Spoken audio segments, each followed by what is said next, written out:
जन वल्लभा गिरिवरधारी जय गोपी जन वल्लभा गिरिवरधारी जय गोपी जन वल्लभा गिरिवरधारी जय गोपी जन वल्लभा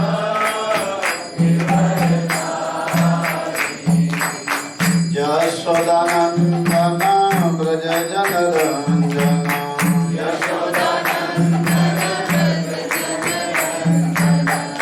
यशोदानंदन ब्रज जनरंजन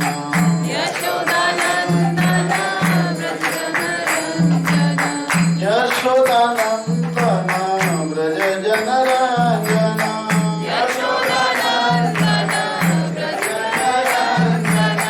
यमुना तीरा वनचारी यमुना तीरा वनचारी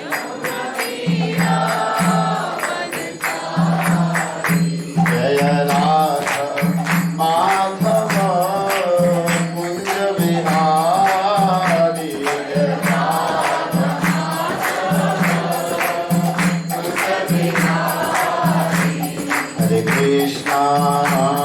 हरे कृष्णा कृष्ण कृष्णा हरे हरे हरे राम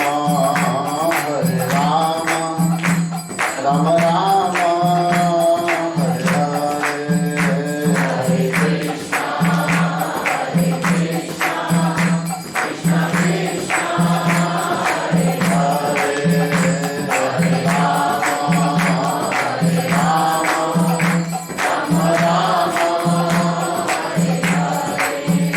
जय राधा माधव राधा माधव राधे जय राधा माधव राधा माधव राधे जय जय प्रभुपाद प्रभुपाद प्रभुपाद प्रभुपाद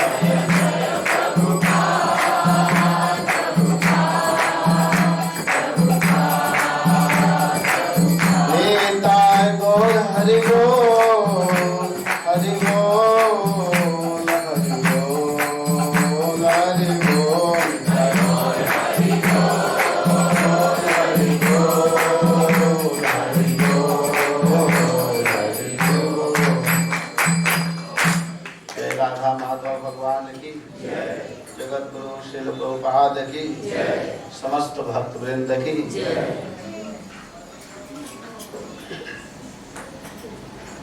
नमोऽयं विष्णुपादाय कृष्णप्रेष्ठाय भूतले श्रीमते भक्ति वेदांत स्वामीति नामिने। नमस्ते सारस्वती देवे गौरवाणी प्रचारिणे निर्विशेष शून्यवादी पाश्चात्य देश तारिणे। वन्देऽहं श्रीगुरोः श्रीयुतपदकमलं श्रीगुरून् वैष्णवांश्च श्रीरूपं साग्रजातं सहगण रघुनाथान्वितं तं सजीवं साद्वैतं सावधूतं परिजनसहितं कृष्णचैतन्यदेवं श्रीराधा कृष्णपादान् सहगण ललिता श्री विशाखान्वितांश। हे कृष्ण करुणा सिंधु दीनबंधो जगतपते गोपेश गोपिका कांत राधा कांत नमस्तुते। तप्त कांचन गौरांगी राधे वृंदावनेश्वरी वृषभानुसुते देवी प्रणमामि हरिप्रिये। ध्येयं सदा परिभवग्नमभीष्टदोहम् तीर्थास्पदं शिवविरिञ्चिनुतं शरण्यं भृत्यार्तिहं प्रणतपालभवाब्धिपोतं वन्दे महापुरुषते चरणारविन्दं निगमकल्पतरोर्गलितं फलं शुकमुखादमृतद्रवसंयुतं पिबत भागवतं रसमालयं मुहुरहो रसिका भुवि भावुका। जय श्री कृष्ण चैतन्य प्रभो नित्यानंद श्री अद्वैत गदाधर श्रीवासादि गौर भक्तवृंद। हरे कृष्णा कृष्णा कृष्णा हरे हरे, हरे राम राम राम हरे हरे। ओम नमो भगवते वासुदेवाय।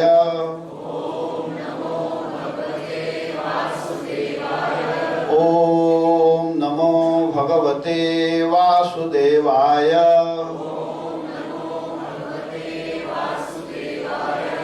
ओम नमो भगवते वासुदेवाय।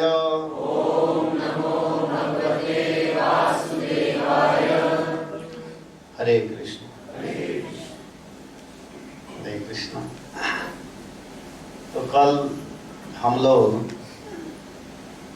सुन रहे थे कि किस प्रकार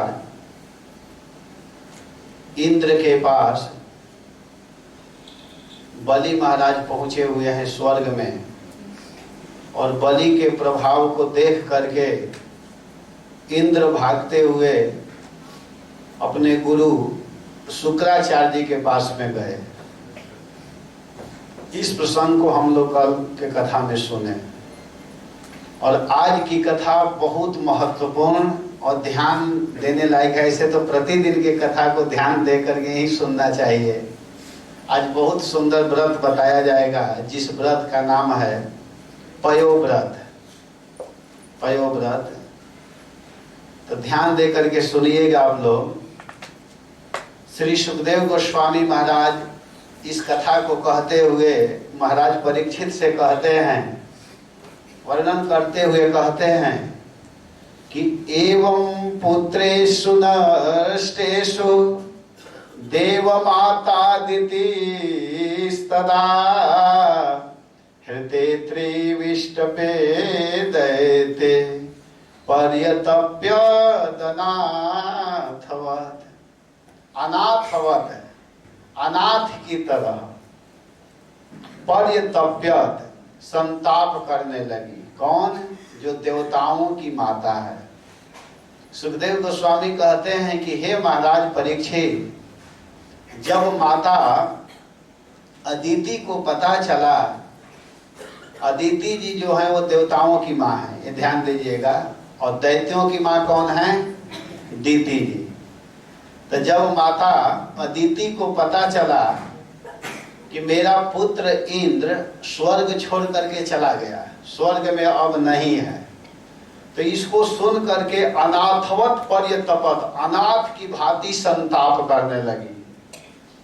उनको पता चल गया कि एवं पुत्रेषु नष्टेषु दैत्य त्रिविष्टपे हृदय, दैत्यों के द्वारा स्वर्ग का हरण कर लिया गया है, स्वर्ग को छीन लिया गया है।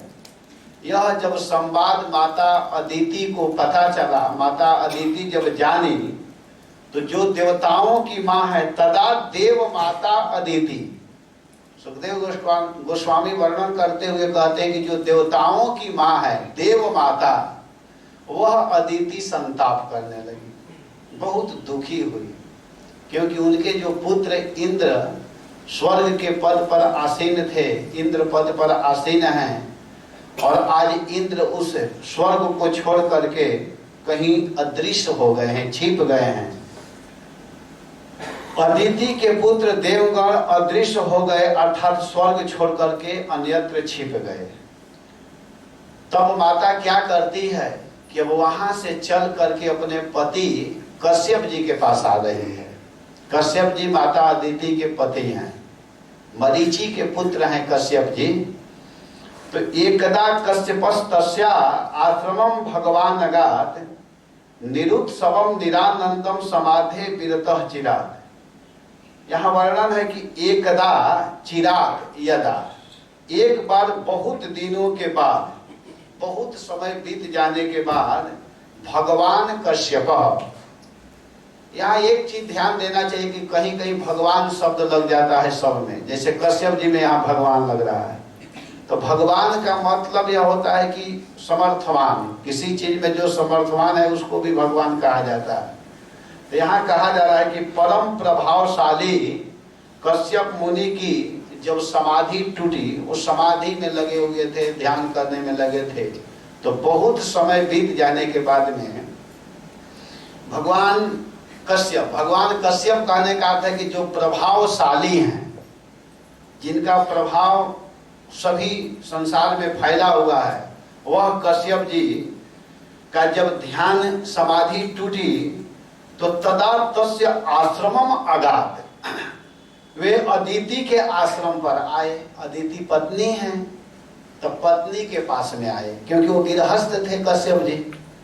भजन करने के लिए कुछ दिन आश्रम में गए थे, लेकिन जब उनका ध्यान टूटा तो याद आया होगा, अरे हमारी पत्नी भी है, चल करके देखना चाहिए वो क्या कर रही है, किस अवस्था में है।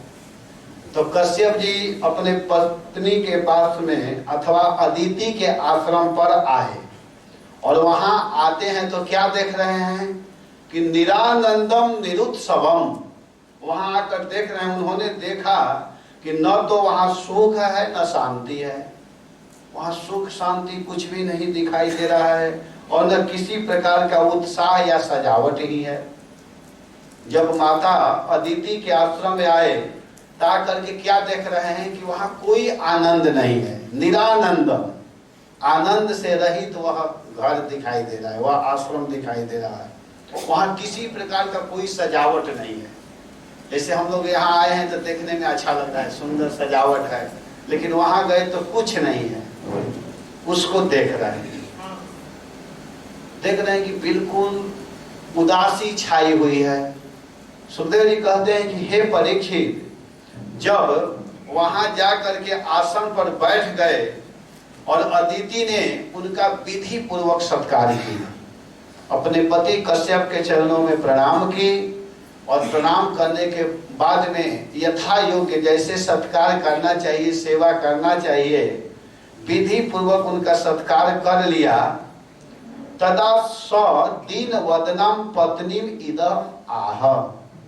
कश्यप जी देख रहे हैं कि हमारी पत्नी बिल्कुल उदास है, खीन मुखी, जिनका मुख खीन है, उदासी से युक्त है, उस पत्नी को, अपने पत्नी अदिति को देख करके इदम आह, इस प्रकार कहने लगे। अब कश्यप जी बोल रहे हैं, कश्यप जी बोलना प्रारंभ किए। यहाँ पर विश्वनाथ चक्रवर्ती पाल जी कह रहे कि कश्यप जी अपने पत्नी के ऐसे मलिन चेहरे को देख करके बोलना प्रारंभ किए। जब पत्नी प्रसन्न रहती है, खुश रहती है, तो पति को देख करके आनंद में हो जाती है, आइए आइए आपका स्वागत है, मैं बहुत दिन से प्रतीक्षा कर रही थी, इंतजार कर रही थी। लेकिन गए तो प्रणाम की, उनको बैठने के लिए आसन दी, जो यथा योग्य सेवा करना चाहिए की, उसमें कमी नहीं की, लेकिन उनका मुख उदास था। उस उदास युक्त मुख को देख करके कश्यप जी बोलना प्रारंभ कर दिया। अब उनको कुछ बोलना नहीं पड़ा, देखते ही समझ गए कि कुछ न कुछ बात है, हमारी पत्नी इस तरह उदासी से युक्त क्यों है। तब यहाँ बोलते हुए संबोधन कर रहे हैं कि अप्य भद्रम न विप्राणाम भद्रे लोके धुनागतम न धर्मस्य न लोकस्य मृत्यु छंदानुवर्तिनः। कह रहे हैं कि हे भद्रे, भद्रे माने हे कल्याणी, तुम्हारा कल्याण हो। भद्रे शब्द क्यों संबोधन कर रहे हैं, बहुत महत्वपूर्ण है। भद्रे इसलिए कह रहे हैं कि तुम चिंता मत करो, तुम्हारा निश्चित कल्याण होगा, तुमको चिंता करने की जरूरत नहीं, क्यों उदास हो।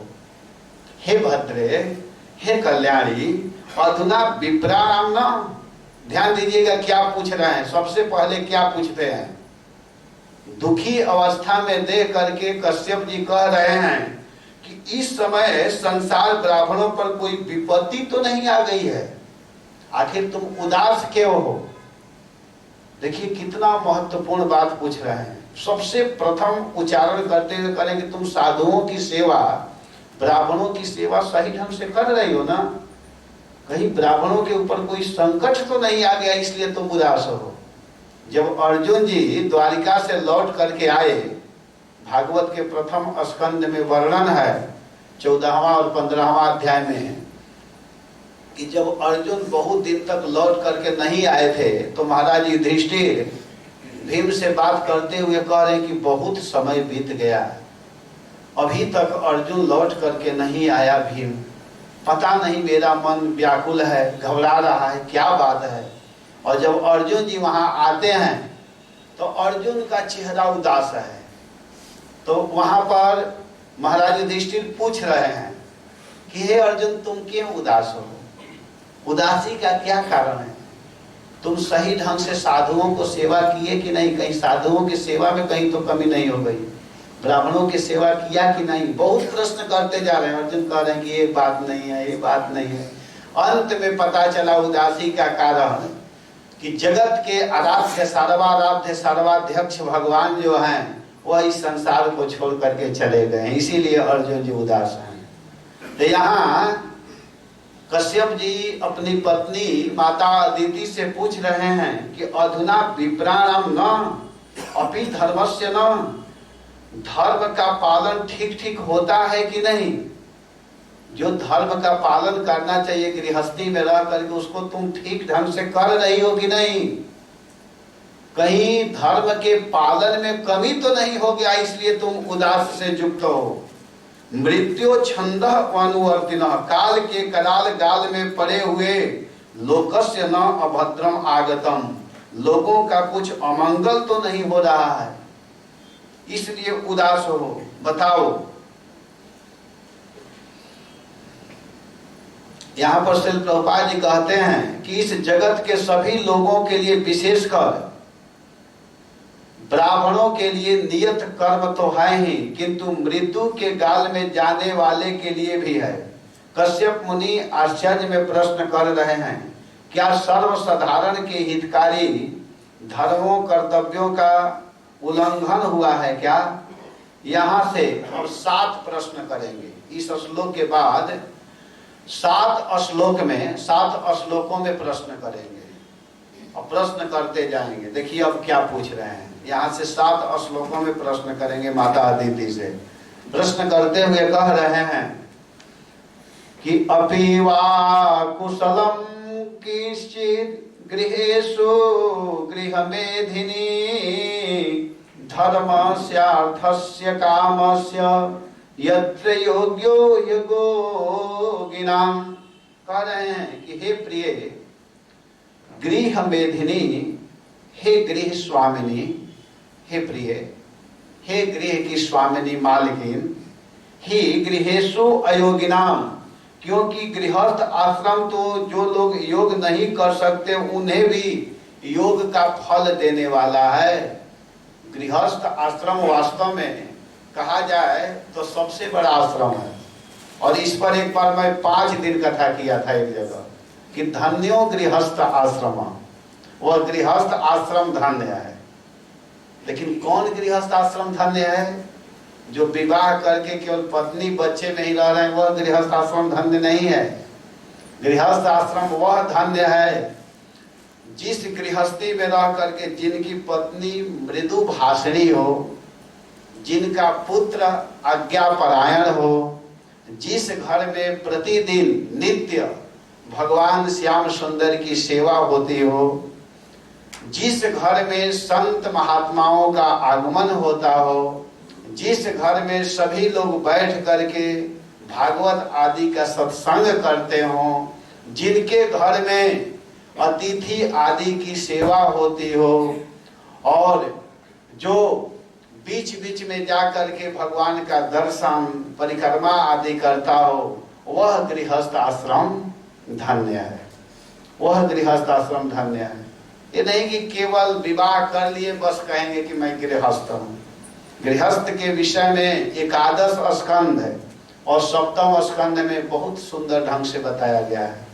सप्तम स्कंध में नारद जी महाराज युधिष्ठिर को बताते हैं और एकादश स्कंध में स्वयं भगवान उद्धव जी को बताते हैं। तो ये सब जानना चाहिए कि कौन गृहस्थ आश्रम धन्य है। तो यहाँ कह रहे हैं कि ही गृहेषु अयोगिनाम योग, क्योंकि गृहस्थ आश्रम तो जो लोग योग नहीं कर सकते उन्हें भी योग का फल देने वाला है। मान लीजिए किसी गृहस्थों के यहाँ इच्छा नहीं है, तब तक कोई महात्मा पहुंच गए, तो अब तो सेवा करना ही पड़ेगा, और सेवा करेंगे तो फल मिलेगा ही। अगर कोई अच्छा से सेवा करे तो पूछना ही क्या है। यत्र धर्मस्य अर्थस्य कामस्य किंचित अपि वा अकुशलम, इस गृहस्थ आश्रम में रह करके धर्म अर्थ काम का सेवन में किसी प्रकार का विघ्न तो नहीं हो रहा है, इसलिए तुम उदास हो। धर्म अर्थ काम इन तीन कार्यों को गृहस्थ आश्रम में रह करके करना चाहिए, लेकिन इसमें किसी प्रकार का कोई विघ्न तो नहीं आ रहा है। और कुशलम और कुशलम धर्मादि, और कुशलम पूछते हुए कह रहे हैं कि धर्मादि धर्म अर्थ काम त्रिवर्ग में कोई विघ्न तो नहीं है। यत्र, जिस गृहाश्रम में योगहीन कर्मी गण अपने धर्म आचरण द्वारा योग का फल प्राप्त कर लेते हैं। यहाँ पर प्रभुपाद जी कह रहे हैं कि गृह मेधिनी, गृह मेधिनी का अर्थ है, गृह मेधी किसको कहते हैं कि जो घर गृहस्थी में ही फंसा हुआ है। अरे इंद्रिय तृप्ति के लिए गृहस्थी को स्वीकार करने वाली, जो इंद्रिय तृप्ति के लिए घर गृहस्थी को स्वीकार करता है तो उसको सुख नहीं मिलता है। उस घर गृहस्थी में रहते हुए क्या करना है कि भगवान की भक्ति करनी चाहिए, भगवान का भजन करना चाहिए। प्रहलाद महाराज कहते हैं कि यह मैथुनादि गृह में सुखम तुक्षम कंडू येन कयोरिव दुख दुखम। जैसे खुजली आता है और खुजली आता है उस समय जो व्यक्ति उसको सह लेता है, खुजली को खुजलाता नहीं है, शरीर में खुजली है लेकिन खुजलाता नहीं है, तो उसको धीर कहा गया है, उसको बुद्धिमान कहा गया है। लेकिन जो नहीं सहते तो उस समय तक खुजली को खूब खुजला लेते हैं और बाद में कष्ट होने लगता है, फिर आह आह कहने लगते हैं। इसी प्रकार जो धीर व्यक्ति है उस घर गृहस्थी में रहते हुए भी क्या करते हैं कि उसके आसक्ति से अलग होकर के भगवान का भजन करते हैं, भगवान के भक्ति को करते हैं, उसको महापुरुष कहा जाता है, उसको धीर कहा जाता है। तो यहाँ इस बात को ध्यान देना चाहिए। यह जो गृहस्थ आश्रम है इसमें धर्म अर्थ काम स्वाभाविक व्यक्ति चाहे तो कर सकता है और ये तीनों को देने वाला है, धर्म अर्थ काम को देने वाला है। तो इसमें किसी प्रकार का कोई उल्लंघन तो नहीं हो गया है। यह धर्म अर्थ काम आदि शास्त्रीय आदेशों का सही ढंग से पालन तो हो रहा है ना। अगर इसमें पालन नहीं हो रहा है तो शास्त्रीय आदेशों के उल्लंघन से गृहस्थ जीवन का उद्देश्य जो है वह तुरंत समाप्त हो जाता है। जो गृहस्थ आश्रम का उद्देश्य है, गृहस्थ आश्रम में भी क्या करना चाहिए कि कहा जाता है कि शैशवे अभ्यस्त विद्या नाम यौवने वैस ऐषणाम वार्धके मुनि प्रीति नाम तुरीयम तनु त्यजात। कहा गया है कि शुरू में अध्ययन करना चाहिए और यौवन अवस्था जो है उसमें घर गृहस्थी को स्वीकार करके उस समय भी भगवान का भजन करना चाहिए। जैसे मान लीजिए, समझ लीजिए आप लोग कि 4 अवस्था होता है और 4 आश्रम होता है। जैसे कि शुरू में बाल्य अवस्था, बीच में यौवन अवस्था, फिर वृद्धत्व बूढ़े, और एक होता है पौगंड अवस्था। तो 4 अवस्था है, बाल्य अवस्था, पौगंड अवस्था, यौवन अवस्था और वृद्ध अवस्था। उसी प्रकार ब्रह्मचारी, वानप्रस्थी, सन्यासी और गृहस्थ क्रमशः ऐसे कहेंगे तो पहले ब्रह्मचर्य का पालन, इसके बाद में गृहस्थ, फिर वानप्रस्थ और सन्यासी, 4 आश्रम होता है। तो उस 4 आश्रम में 1 से 25 वर्ष तक ब्रह्मचर्य का पालन करना चाहिए, और फिर 26 से लेकर के 50 वर्ष तक गृहस्थ जीवन में रहना चाहिए अगर 100 वर्ष का उम्र है तो, और 51 से लेकर के 75 तक वानप्रस्थ, और 76 से लेकर के 100 वर्ष तक संन्यास। तो 75 वर्ष तो ऐसे ही घर गृहस्थी से अलग रहने के लिए कहा गया है, और जो 25 वर्ष का अवस्था है उसमें भी यह कहा जाता है कि भजन करना है, भजन करना है। तो अगर जो व्यक्ति गृहस्थ अवस्था में रह करके भजन कर रहा है तो वह धर्म अर्थ काम को देने वाली वह गृहस्थ अवस्था है। और यहाँ कश्यप जी कह रहे कि इसमें किसी प्रकार की त्रुटि तो नहीं हो गई, अथवा कभी कुटुंब आसक्तया अतिशय अभियत्य गृहात्, तुम कुटुंब के भरण में व्यग्र रही हो, तुम घर गृहस्थी में हो, उस समय कुटुंब का पालन पोषण करने में तुम व्यस्त हो, और कोई अतिथि आ गए और उनकी सेवा नहीं हो पाई, इसलिए उदास हो। जैसे कभी कभी होता है, हम लोग देखते हैं कि बेचारे गृहस्थ जो हैं इतने काम धंधे में लगे रहते हैं कि कभी कभी कोई आता है और उनका सेवा नहीं हो पाता है, नहीं सेवा कर पाते हैं। कोई कोई चाहते भी हैं कि सेवा कर लो, लेकिन इतने व्यस्त हो जाते हैं कि सेवा नहीं कर पाते हैं, और जब वो चला जाता है तब उनको अफसोस होने लगता है कि अरे मैं क्या बताऊं, मेरे यहाँ अतिथि आए थे लेकिन जिस रूप में मुझे सेवा करना चाहिए मैं कर नहीं पाया, मेरे द्वारा बहुत बड़ा गलती हुआ, अपराध हुआ। तो इस बात को कश्यप जी पूछते हुए कह रहे हैं कि कहीं घर गृहस्थी के कुटुंब आदि के भरण पोषण में व्यग्र रही हो और अतिथि आए हों और तुमसे बिना सम्मान पाए लौट गए हैं, तुम खड़ी होकर के उनका सत्कार करने में असमर्थ रही हो, इसलिए कहीं उदास तो नहीं हो, तुम्हारे उदासी का कारण कहीं यह तो नहीं है, इसलिए तुम उदास तो नहीं हो। बताओ आखिर क्या कारण है, तुम उदास क्यों हो? अतिथि सत्कार गृहस्थों के मुख्य कर्तव्यों में से एक है। प्रभुपाद जी लिख रहे हैं इस पर, कहते हैं कि जो अतिथि सत्कार है गृहस्थों के बहुत कार्य है, उन कार्यों में से एक मुख्य कार्य है, ये ध्यान देना चाहिए। जैसे अन्य काम है उसमें से एक काम इसको लिस्ट में लिख लेना चाहिए, बना लेना चाहिए कि किसी भी अवस्था में मैं सत्कार से वंचित नहीं रहूंगा। अगर मेरे दरवाजा पर कोई भी अतिथि आ जाए, अतिथि उसको कहते हैं जिसका तिथि मालूम ना हो, न तिथि इति अतिथि, उसको अतिथि कहते हैं। और अतिथि को कहा गया कि अतिथि देवो भव। अगर ऐसे अतिथि का कोई सत्कार करता है तो समझिए कि वह देवता के समान होते हैं अतिथि। ऐसे अतिथि का सत्कार करना चाहिए, वह गृहस्थों के मुख्य कर्तव्यों में से एक कर्तव्य है। शास्त्रीय आदेश है, गृहे शत्रुम अपि प्राप्तम विश्वस्तम अकुतो भयम। कहा गया है कि घर में आए हुए शत्रु के साथ में ऐसा व्यवहार कीजिए, ऐसा व्यवहार कीजिए, अगर शत्रु भी आपके घर आ जाए तो उसके साथ ऐसा व्यवहार कीजिए, ऐसा आतिथ्य कीजिए कि वह शत्रु भूल जाए कि यह मेरा शत्रु है, इसको भूल जाए। अपने स्थिति के अनुसार अतिथि का उचित सत्कार करना चाहिए। कम से कम अगर मान लीजिए आपके पास बहुत सामर्थ्य नहीं है तो कम से कम इतना जरूर कहना चाहिए कि आइए आइए बैठिए। अरे और कुछ नहीं है तो पानी तो है ना घर में, एक गिलास जल लेकर के और उस जल को, उस पानी को देना चाहिए।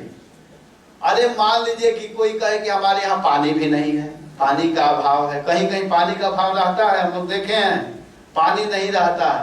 अरे भैया ठीक है पानी नहीं है, मधुर वाणी तो है आपके पास।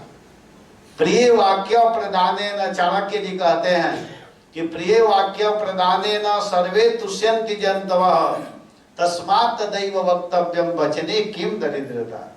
प्रिय वाक्य बोलिए, आइए आपका स्वागत है, एक बार की बात मुझे याद आ जाती है कि महाराज श्री एक बार उदाहरण दे रहे थे कि एक व्यक्ति, एक पंडित जी जा रहे थे रास्ते में, तो उनको बहुत जोर से प्यास लगी। वो पानी पीने के लिए एक कुआं के पास गए। वहां कुछ स्त्रियां पानी भर रही थी, कुएं से जल निकाल रही थी। तो जल निकाल रही थी तो वो गए, तो उसमें से एक स्त्री थी जो पानी मटका में भर ली थी। तो पंडित जी कहे कि मुझे पानी पिलाओ। तो कहे अरे बाबा, आप पानी पीना चाहते हैं तो ऐसे थोड़े पानी पीना चाहिए, चलिए मैं आपको पानी घर पर पिलाऊंगी, कुछ मीठा दे करके पिलाऊंगी, ऐसे थोड़े पानी पिया जाता है, आपको मीठा दे करके पिलाऊंगी। तो पंडित जी बेचारे सीधे थे, सोचे कि चलो चलता, अब हम इस घड़े को मेरे सिर पर उठा दीजिए बाबा। तो बाबा क्या किए कि उसको उठा दिए और वो जाने लगी। पीछे पीछे पंडित जी भी जा रहे हैं। जब घर गई तो दरवाजा पर पंडित जी खड़े हुए थे, बाबा आप यहाँ बैठ जाइए। अब वो बैठ गए और बैठ गए। इसके बाद में वो भीतर गई, अपना काम करने लगी। आधा घंटा तक इंतजार करते रहे, आ नहीं रही है। तब तक एक बच्चा था, उसको कहीं जाकर बुलाओ, मुझे बहुत जोर से प्यास लगी है, बुलाओ। तो बच्चा गया तो कहा कि पंडित जी बुला रहे हैं, आप पानी ले जा करके पिलाओ। तो कहीं जाकर कह दो अभी बाबा के लिए मैं पकवान बना रही हूँ, पकवान बना रही हूँ। तो लड़का आकर के कहा कि पकवान बन रहा है आपके लिए। तो पंडित जी सोचे कि वास्तव में वो पकवान बनाती होगी। वो बैठे थे, कुछ देर के बाद फिर कहे कि जाओ जाओ, बहुत देर हो, बस बस अब हलवा तैयार हो गया, अब केवल पूरी बनाना बाकी है। बहुत देर जब होने लगा तब पंडित जी को अब रहा नहीं गया। पंडित जी घर में प्रवेश किए, सुनो सुनो मुझे बहुत जोर से प्यास लगी है। अरे बाबा हमारी बोली ही मीठी है, मतलब वो कुछ भी नहीं खिलाई पिलाई लेकिन बारी से लग रहा था कि वो रसमलाई खिला रही है। तो यहाँ कहने का अर्थ यह है कि वैसे भी नहीं बोलनी चाहिए कि खिलाना नहीं है। बोलने का मतलब यह है कि घर में है तो खिलाना चाहिए, सेवा करना चाहिए। एकदम नहीं है तो क्या करना चाहिए कि मधुर वाक्य तो जरूर बोलना चाहिए। प्रिय वाक्य प्रदानेन सर्वे तुष्यन्ति जन्तव तस्मात् तदैव वक्तव्यम बचने किम दरिद्रता। अरे वाणी बोलने में क्या रुपया पैसा लग रहा है, प्रिय वाक्य बोलिए, इससे सभी जीव सभी जंतु प्रसन्न होते हैं। तो प्रिय वाक्य बोलना चाहिए। यहाँ प्रभुपाद जी कह रहे हैं कि मधुर वाणी से अभिनंदन और कम से कम एक गिलास पानी अवश्य देना चाहिए। इस बात को पूछ रहे हैं कश्यप जी कि कहीं अतिथि के सेवा में अनादर तो नहीं हो गया है, इसलिए तुम कहीं तो उदास नहीं हो। गृहेषु यस्वतिथयो नार्चिता सलिलैरपि यदि इंद्रियान्ति ते नूनम फेरुराज गृहोपमा। कह रहे कि येषु गृहेषु अतिथयः सलिलै अपि अर्चिता न। कह रहे कि जिन घरों में आए हुए अतिथि का जल से भी सत्कार नहीं होता है, अगर वह गृहस्थ अपने घर में आए हुए अतिथि को जल से भी सत्कार नहीं करता है, और यदि निर्यान्ति वह अतिथि ऐसे ही लौट गया बिना कुछ सत्कार पाए, तो नूनम ते फेरु राजगृह उपमा। कह रहे कि वह गृहस्थ का घर गिधड़ों के घर के समान है। गिधड़, एक जंगल में गिधड़ होते हैं, गिद्ध, उसके घर के समान है। उस घर की कोई महत्ता नहीं है, कोई महत्व नहीं है, कोई कीमत नहीं है। इसलिए अपने घर को गिधड़ का घर नहीं बनाना है। अपने घर को कैसा घर बनाना है, जिस घर में साधु संत ब्राह्मणों का सेवा हो, नहीं तो समझिए उसका कोई महत्व नहीं है। खेतों या वनों में चूहे के बिल की तरह थोड़ा बड़ा बिल होता है जिसमें सियार रहते हैं, ऐसे घरों में कोई आश्रय लेने नहीं जाता है। इसी तरह जिस मनुष्यों के, जिस गृहस्थों के घर में अगर किसी साधु महात्माओं का सम्मान नहीं होता है, आदर नहीं होता है, तो उसकी तुलना सियार के घर के समान किया गया है। अब समझ जाइए कि किसका घर सियार का घर है। इसको कौन कह रहे हैं? कश्यप जी। किससे कह रहे हैं? अपनी पत्नी से।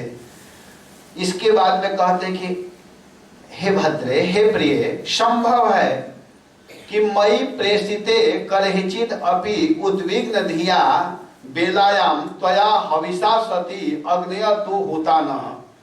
मेरे चले जाने पर, मैं जब घर से बाहर चला गया तो कभी तुम्हारा मन उद्विग्न हो गया होगा।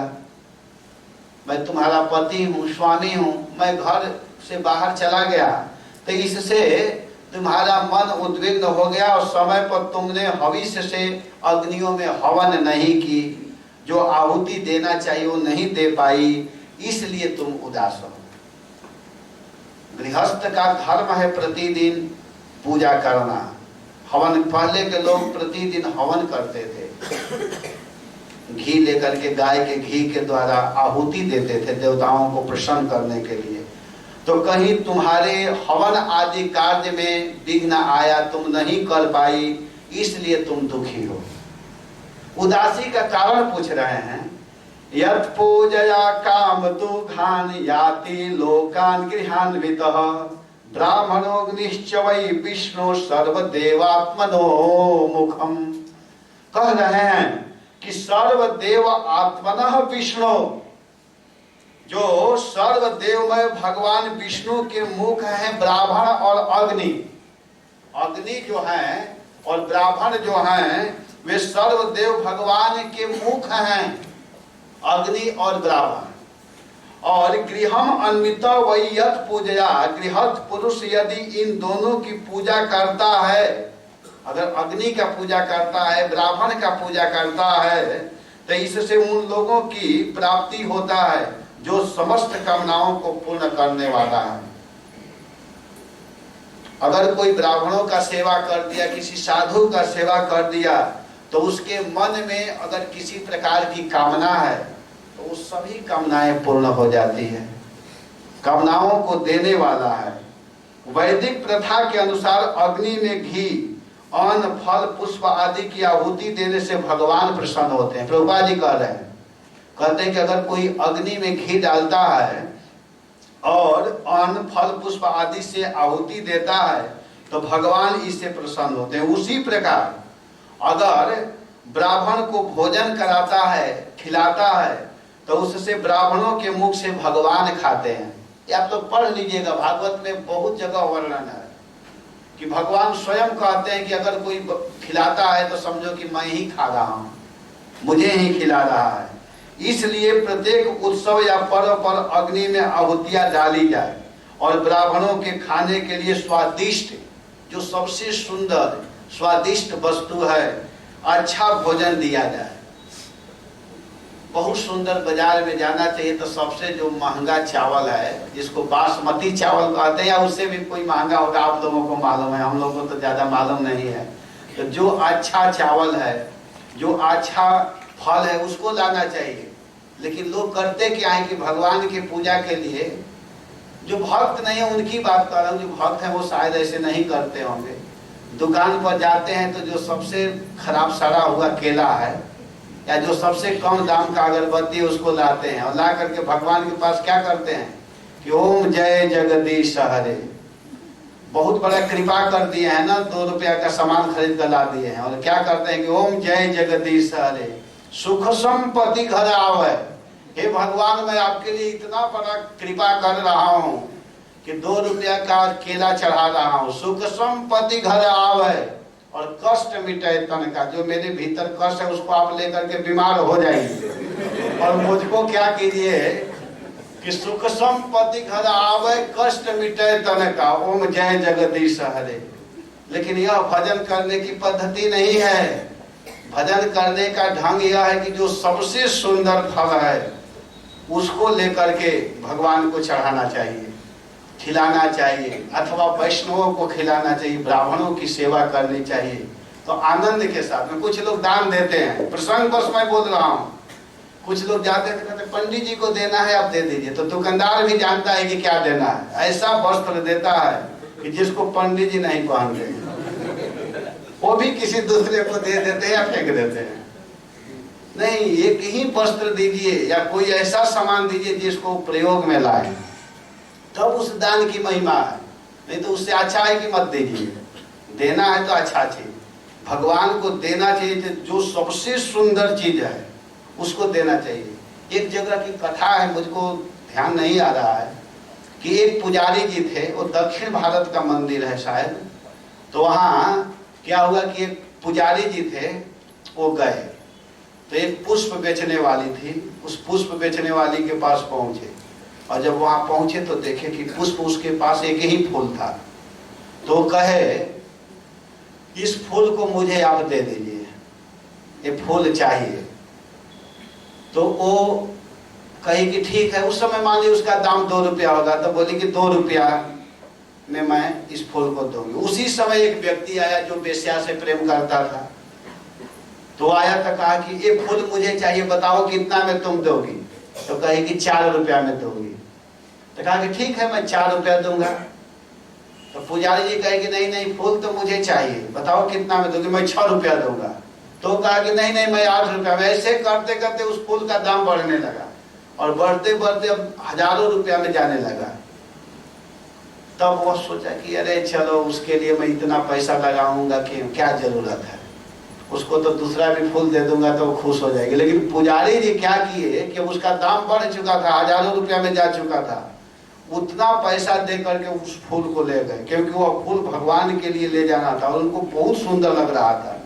तो उसको ले करके जब ही भगवान के पास गए चढ़ाने के लिए, और चढ़ाए, उसी समय भगवान अपने सिर को झुका लिए, देख करके कि धन्य हो भक्त। तो भगवान की सेवा के लिए कभी भी पीछे नहीं हटना चाहिए, अतिथि सेवा के लिए कभी नहीं हटना चाहिए। तो यहाँ इसी बात को बता रहे हैं, कहते हैं, प्रभुपाद जी कहते हैं कि ब्राह्मणों को खाने के लिए स्वादिष्ट अच्छा भोजन दिया जाए। ऐसे कार्यों से गृहस्थ स्वर्ग लोक या अन्य उच्च लोक को प्राप्त कर लेता है। अगर इस तरह के कार्य करे तो इसी को करने से स्वर्ग आदि उच्च लोकों की प्राप्ति कर लेता है। देखिए, गृहस्थी से भगवान को प्राप्त किया जा सकता है, और करते हैं। बहुत ऐसे हुए हैं कि जो गृहस्थी में रहते हुए भगवान को प्राप्त किए हैं, लेकिन अपने ढंग को बदलना है। कहा गया है कि जो व्यक्ति भगवान के भक्तों का संग करता है, भगवान के विषय में सुनता है, गाता है, तो इस घर गृहस्थी में रहते हुए आसानी से भगवान को प्राप्त कर लेता है। अपि सर्वे कुशलिनः तवः पुत्रा मनस्विनः लक्ष्य स्वस्थमात्मानं भवत्या लक्षणैरहम्। कह रहे हैं कि हे मनस्वनी प्रिय, भवत्या लक्षणी अहम लक्ष्य, तुम्हारे बहुत से लक्षणों से मैं देख रहा हूं, तुम्हारे बहुत से लक्षणों से मैं देख रहा हूं कि आत्मानम अस्वस्थम, इस समय तुम्हारा चित्त अस्वस्थ है, स्वस्थ नहीं है, अस्वस्थ है। और ततः सर्वे पुत्रा कुशलिनः अपि, पूछते हुए कहते हैं, अंत में अब पूछ रहे हैं और पूछते हुए कहते हैं कि ततः सर्वे पुत्रा कुशलिनः अपि, तुम्हारे सभी लड़के तो कुशल मंगल हैं ना। अंत में लड़कों के विषय में पूछ रहे हैं।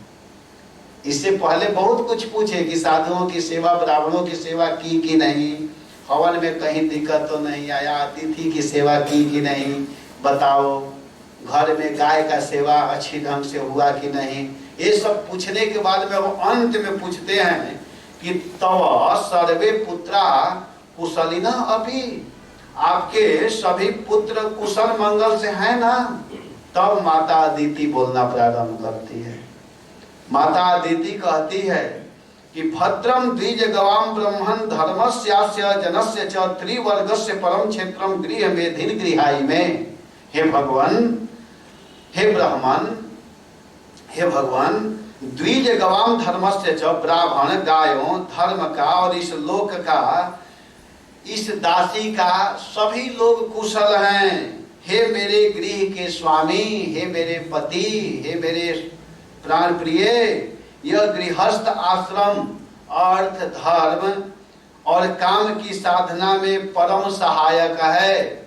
इस घर गृहस्थी में किसी प्रकार की कोई दिक्कत नहीं है, क्योंकि त्रिवर्गस्य क्षेत्रम उद्भव स्थानम त्रिवर्गो हम अपि यथोचितम वर्ततम इति अर्थ।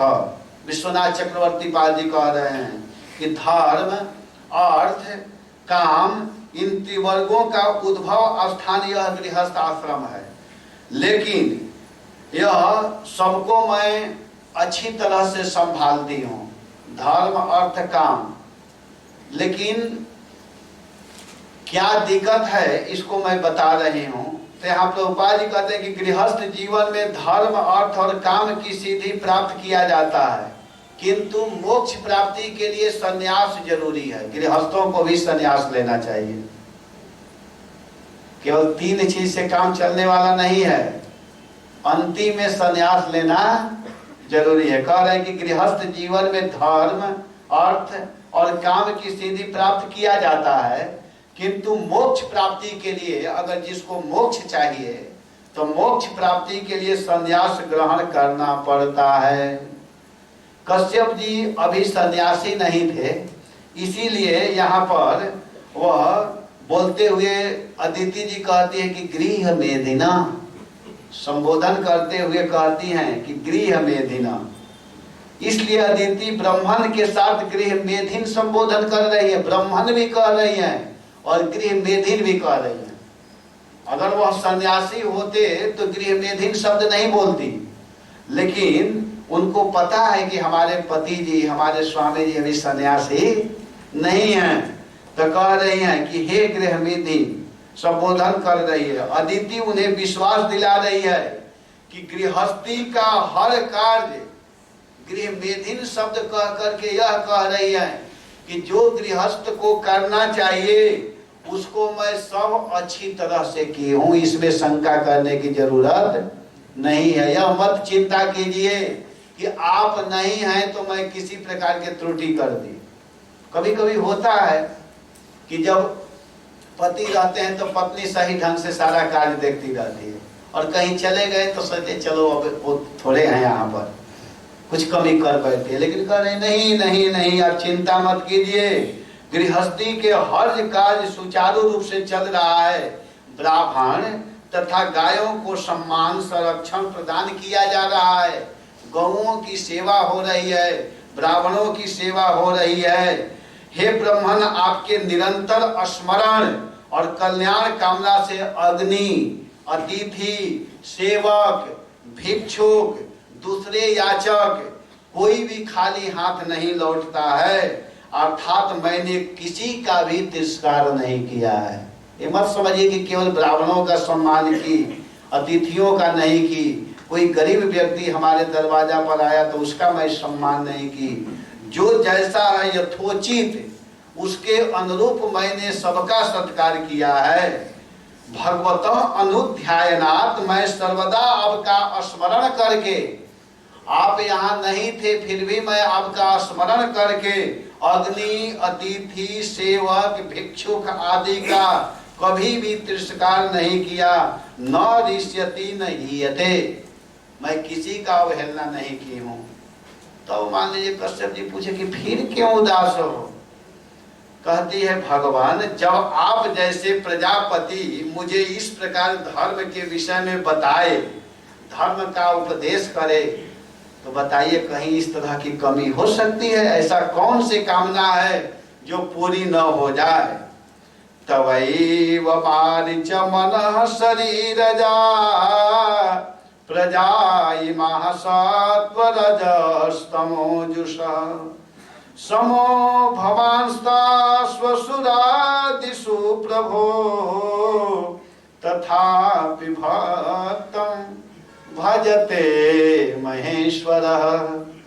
कहते हैं कि हे आर्यपुत्र, हे मरीचि नंदन, हे आर्यपुत्र, इमाम प्रजा सत्वरजः तमः जुष, ये समस्त प्रजा चाहे सत्वगुणी, रजोगुणी या तमोगुणी हो, समस्त प्रजा रजोगुणी हो या सत्वगुणी हो या तमोगुणी है, सब आपकी संतान है।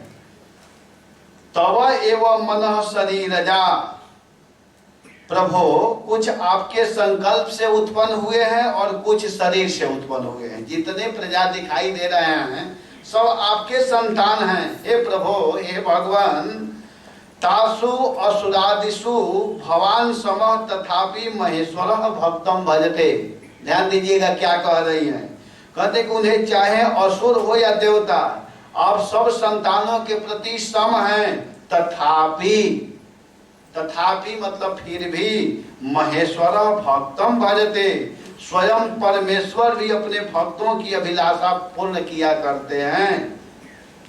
भगवान के सभी जीव अपने हैं, लेकिन भक्तों का अभिलाषा पूर्ण करते हैं भगवान। उसी प्रकार तथापि भक्तम भजते महेश्वर, परमेश्वर सर्वत्र समदृष्टि रखते हुए भी भक्तों के प्रति विशेष ध्यान देते हैं, विशेष रूप से अनुग्रह प्रकाशित करते हैं। उसी प्रकार आप भी अपने संतानों के बीच भक्तिमान इंद्र की रक्षा कीजिए। ऐसे तो आपके सभी संतान हैं, असुर भी आपके पुत्र हैं, देवता भी आपके पुत्र हैं, लेकिन आप जैसे भगवान अपने भक्तों का पक्ष लेते हैं, ऐसे भगवान समदृष्टि हैं, सबको सम व्यवहार करने वाले हैं। फिर भी भगवान क्या करते हैं कि अपने भक्तों का पक्ष ले लेते हैं, हम लोग देखते हैं। इसी प्रकार आपके असुर भी पुत्र हैं, देवता भी पुत्र हैं, फिर भी अपने संतानों के बीच भक्तिमान इंद्र की रक्षा कीजिए। इसका यह भाव है। इसको कौन प्रस्तुत कर रहे हैं? विश्वनाथ चक्रवर्ती पाद। इस शब्द को कहने का आते हैं कि महेश्वरम भक्तम भजते, जिस प्रकार स्वयं परमेश्वर भी अपने भक्तों के अभिलाषा को पूर्ण करते हैं, ठीक वैसे ही आप अपने इन पुत्रों में से जो इंद्र है उसको ध्यान दीजिए, इसके प्रति आप इस तरह का व्यवहार कीजिए। तस्माद इस भजत्या में श्रेय चिंत्य सुब्रत हत श्रियो हृतस्थानम सपत्नै पाहि न प्रभु। इसलिए हे मेरे समर्थवान स्वामी, मुझ दासी के हित के विषय में विचार कीजिए। मर्यादा पालक प्रभु, शत्रुओं ने तो मान लीजिए वो पूछे कि क्या बात है, इस तरह की बात तुम क्यों कह रही हो, तब कहती है कि देखिए, सपत्नै हृत स्त्रिया हृत स्थानम न पाहि, शत्रुओं ने हमारी संपत्ति और रहने का स्थान तक छीन लिया है। हमारी जितनी संपत्ति है, जितने धन है, जो रहने का स्थान है, उसको शत्रुओं ने छीन लिया है। न पाही, आप हमारी रक्षा कीजिए। न माने हमारी और पाही माने रक्षा कीजिए। आप कृपा करके हमारी रक्षा कीजिए प्रभु, आप रक्षा कीजिए। सपत्न्यै हृतस्त्रिय पुरै विवासिता साहम मग्नाम व्यसन सागरे ऐश्वर्यम श्री यशस्थानम हृतानि प्रबलैर्मम। बलवान दैत्यों ने मेरे ऐश्वर्य, धन, यश, पद छीन लिए हैं तथा शत्रुओं ने हमें घर से बाहर निकाल दिया है। मैं घर से बाहर निकल चुकी हूँ। इस प्रकार मैं दुख के समुद्र में डूब रही हूँ। अब इससे बड़ा दुख क्या होता है? जिस घर में हम रह रही थी, उस घर से हम बाहर हो चुकी हैं, क्योंकि शत्रु लोग धावा बोल चुके हैं। आपसे बढ़ करके हमारी भलाई करने वाला और कोई नहीं है। साधो, इसलिए मेरे हितैषी स्वामी, हे साधो, आप ही हमारे हितैषी हैं, आप ही हमारे कल्याण करने वाले हैं। तथा धिया विधेयी, आप अपने बुद्धि से मेरे कल्याण का उपाय कीजिए। मेरा कल्याण कैसे होगा, आप अपने बुद्धि से विचार कीजिए। यथा मम आत्मजा तानि पुनः प्रपद्येरेण। मान लीजिए पूछे कि तब इंद्र कहाँ है? मान लीजिए कश्यप जी पूछ दे कि इंद्र स्वर्ग में नहीं है क्या? तुम कह रही हो कि हमारे धन को छीन लिए हैं, हमारे भवन को छीन लिए हैं, तो इंद्र कहाँ है? तब माता अदिति कहते, प्रभु पता नहीं इंद्र कहाँ चला गया, मुझे बिल्कुल पता नहीं है। मैं बहुत देर से ढूंढ रही हूँ, वो मिल ही नहीं रहा है, जिससे मेरे पुत्रों को तानी पुनः प्रपद्येरन, वे वस्तुएं फिर से प्राप्त हो जाए। मैं चाहती हूँ कि मेरा पुत्र इंद्र पुनः स्वर्ग का राजा बन जाए, इंद्र पद पर आसीन हो जाए। आप कृपा करके ऐसा व्यवस्था कीजिए, क्योंकि आप समर्थवान हैं, आप दे सकते हैं, आप कर सकते हैं। इतना सुन करके सुखदेव गोस्वामी महाराज परीक्षित से कहते हैं कि हे परीक्षित, एवं अभ्यर्थितो दित्या कस्ता माह स्मयन्निव अहो माया बलम विष्णु स्नेहबद्धम इदं जगत। इस तरह के बात को जब कश्यप जी ने सुना, अपनी पत्नी के मुख से सुना, तो स्मयन्निव, मुस्कुराते हुए, हंसते हुए, हंसने लगे। प्रजापति कश्यप उससे कुछ विस्मित से होकर के बोले। पहले तो मुस्कुराए और मुस्कुरा करके बोलने लगे। इस प्रकार अदिति के द्वारा प्रार्थना करने पर जब माता अदिति ने कश्यप जी से प्रार्थना की तो उनके बात को सुने। क्या सुने? कह रहे कि हमारा जो पुत्र है इंद्र, उसको आप धन दिलवा दीजिए। हमारा बेटा पता नहीं कहाँ चला गया। हमारा बेटा, इस शब्द को सुन करके कश्यप जी मुस्कुराने लगे और थोड़ा आश्चर्यचकित होकर के देखते हैं कि अरे देवता की माँ अदिति के मन में इस तरह का भाव। थोड़ा सा विस्मित हुआ और हो करके कहते कि अहो विष्णु माया बलम।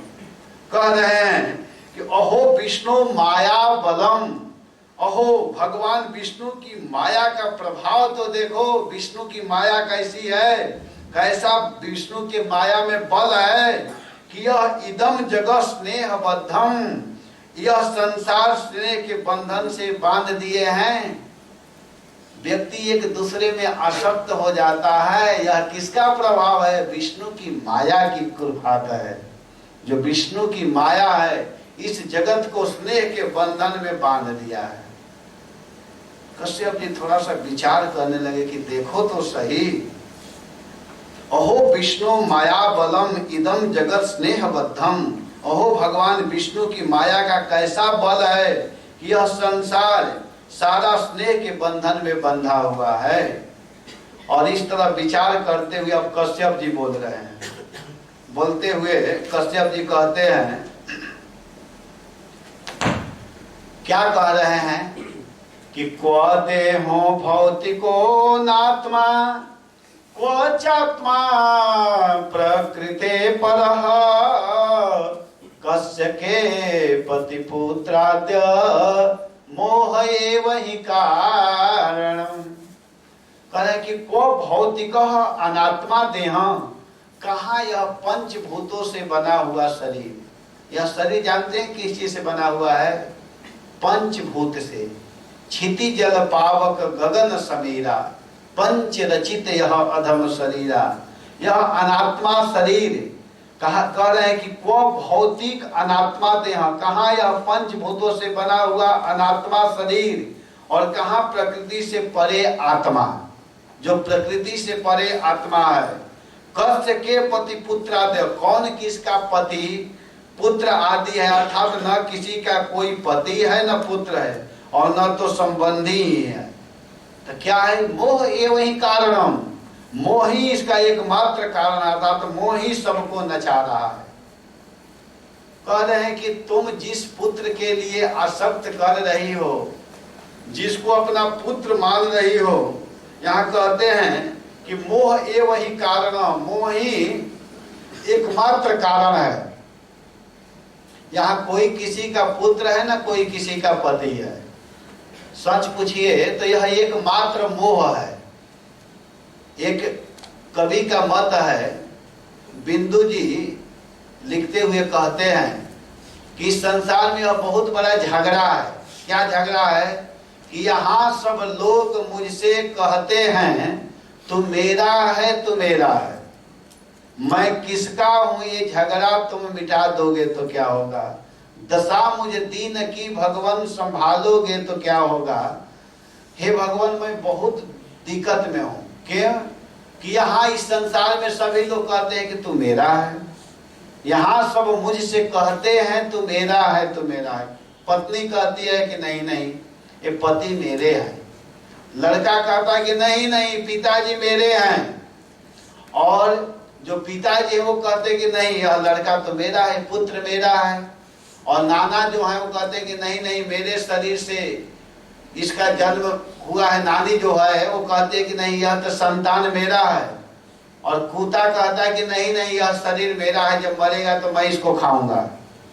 आग कहता है कि नहीं, मैं इसको जलाऊंगा। तो बहुत बड़ा झगड़ा है, बहुत बड़ा लड़ाई है। यहाँ सब लोग कहते हैं तू मेरा है, तू मेरा है, मैं किसका हूँ, ये झगड़ा तुम मिटा दोगे तो क्या होगा। तो बहुत बड़ा झगड़ा है कि मैं हूँ किसका।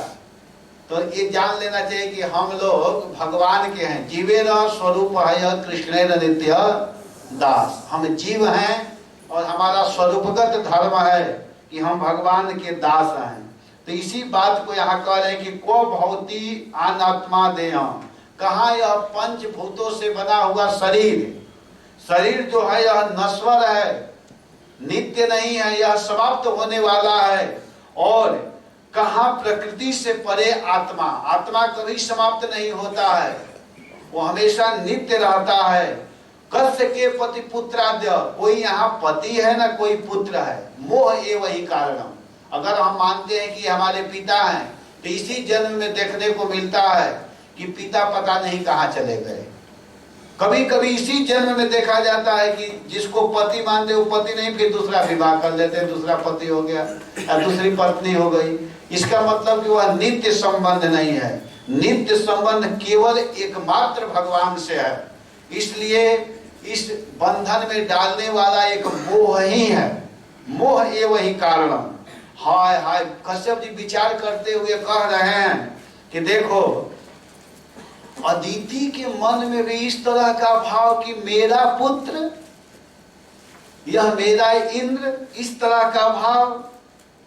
आत्मा जीव निश्चय ही शरीर से भिन्न है। आत्मा नित्य और चिन्मय है और शरीर अनित्य और जड़ है। जो आत्मा है वह चिन्मय है और नित्य है, लेकिन शरीर जो है वह अनित्य है और जड़ है।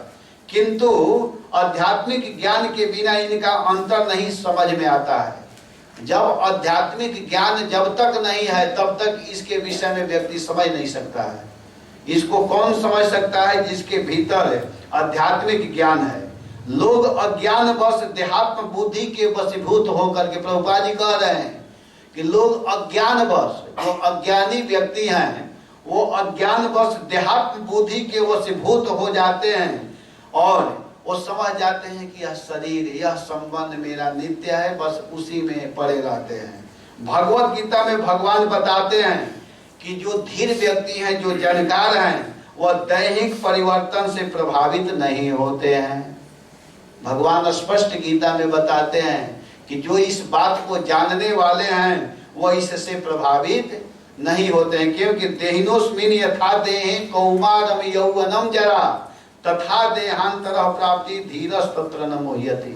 इस शरीर का स्वभाव है कि शुरू में बचपना जैसा रहता है, बालपन, धीरे धीरे वह यौवन होता है और यौवन होने के बाद में फिर क्या होता है कि कुछ दिन के बाद में वह वृद्ध होने लगता है। एक दिन जो हम लोग यहाँ वृद्ध हैं वो एक दिन बच्चे थे, लेकिन पता नहीं चलता है, धीरे धीरे एक एक सेकेंड, एक एक मिनट करके हुआ क्या कि जवान हुए, जवान के बाद वृद्ध हो गए और वृद्ध होने के बाद में फिर इस शरीर को छोड़ना पड़ता है। लेकिन इससे घबराते नहीं हैं। जो इस बात को जानते हैं वह नहीं घबराते हैं, क्योंकि उनको आध्यात्मिक ज्ञान है कि यह शरीर का धर्म है कि एक दिन बच्चा रहेगा, फिर जवान होगा, फिर मृत्यु को प्राप्त, फिर पुनः दूसरे शरीर को प्राप्त कर लेता है। जो आत्मा है, जैसे हम वस्त्र को धारण करते हैं वैसे ही वह देह को धारण कर लेता है, एक देह के बाद दूसरे देह में चला जाता है। तो इस बात को कौन जानते हैं? जो अध्यात्म जगत के विषय में सुने हैं, पढ़े हैं, देखे हैं, अभ्यास करते हैं, उनको तो मोह नहीं होता है। लेकिन जो नहीं है वो इसी संसार के फेरे में हाय हाय हाय हाय करते रहते हैं।